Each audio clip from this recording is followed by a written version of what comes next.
अस्सलाम वालेकुम दोस्तों, रामन सोप सीरियल पंहिंजा वरी जंहिं नई एपिसोड में छा थियण वारो आहे, छा थींदो, छा जाबिर ऐं जेको आहे रूंडे जी दिलि खटण में हैदर कामयाबु थी वेंदो, छा हैदर ऐं जेको आहे सांवल खान हिक ॿिए जा वाक़ई में दुश्मन थी विया आहिनि, छा जेको आहे गुलनार बेगम जेको आहे गुलनार रूंडे वारनि खे हथु ईंदी, छा जेको आहे हसीना बेगम खे जेको आहे सोरठ सम्झी वेंदी त हूअ जेको आहे साज़िशूं असांजे ख़िलाफ़ु करे रही आहे, छा सिकू जेको आहे पंहिंजे भेण जे मुड़ुस जे कातिलनि खे ॻोल्हण में कामयाबु थी वेंदो, छा जेको आहे हसीना बेगम जेको आहे उन शक खां आजो हूंदी त जेको आहे शक खां आज़ादु हूंदी त जेको आहे हसीना बेगम जा हथ आहिनि रूंडे जे पुट खे मारण में।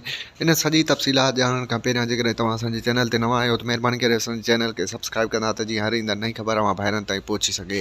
दोस्तों हलूं था ड्रामे जी तरफ़। दोस्तों ड्रामा सोप सीरियल पंहिंजा वरी जे ईंदड़ नई एपिसोड में अव्हांखे ॾेखारे वेंदो त सोरठ जेको आहे हसीना बेगम वटि ईंदी ऐं हसीना बेगम पुछंदसि त जेको आहे तोखे छा थो लॻे त चाकर खान जो कंहिं मथां शक आहे, त हिते सोरठ खे गुस्सो अची वेंदो आहे। सोरठ चवंदसि त तूं जेको आहे चाकर खान खां पाण खां छो नथी पुछी त चाकर खान जो जेको आहे शक कंहिं मथां आहे, यकीन ॼाण त तो मथां त चाकर खान जो कॾहिं बि शक न आहे।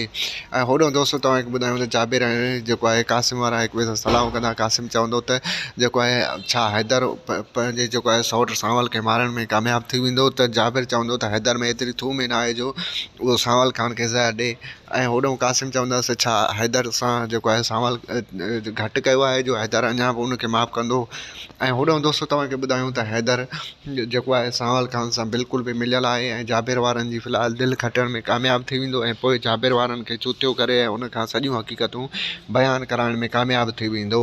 ऐं होॾो दोस्तों तव्हांखे ॿुधायूं त रूंडे वारा तमामु घणो क़ाबिल हूंदा। रूंडे वारा जेको आहे सोचींदा त असुल में असांजे पुट जो कातिल जेको आहे सिकू आहे ऐं सिकू जी भेण आहे। सिकू जी भेण खे उहे कॾहिं बि फ़िलहालु सिकू जे हवाले न कंदा ऐं उहे चाहिनि था त असां सिकू जी भेण खे बि ज़हर ॾेई ऐं उनखे ख़तमु करे ऐं जेको आहे उनजो लाश जेको आहे सिकू जे हवाले कयूं। ऐं होॾो दोस्तों तव्हांखे ॿुधायूं त हसीना बेगम पंहिंजे चालनि में कॾहिं बि कामयाबु कोन वेंदी ऐं हसीना बेगम चाहे थी त हैदर खे ऐं जेको आहे सोरठ खे फासायां ऐं चाकर खान जे नज़रुनि में सोरठ खे किरायां, पर ईअं कॾहिं बि मुमकिन न थींदो। दोस्तों असांजो हीअ रिपोर्ट कीअं लॻो पंहिंजो क़ीमती राय ज़रूरु ॾींदा। असांजे यूट्यूब चैनल खे सब्सक्राइब कंदा। वठंदा इजाज़त। अल्लाह हाफ़िज़।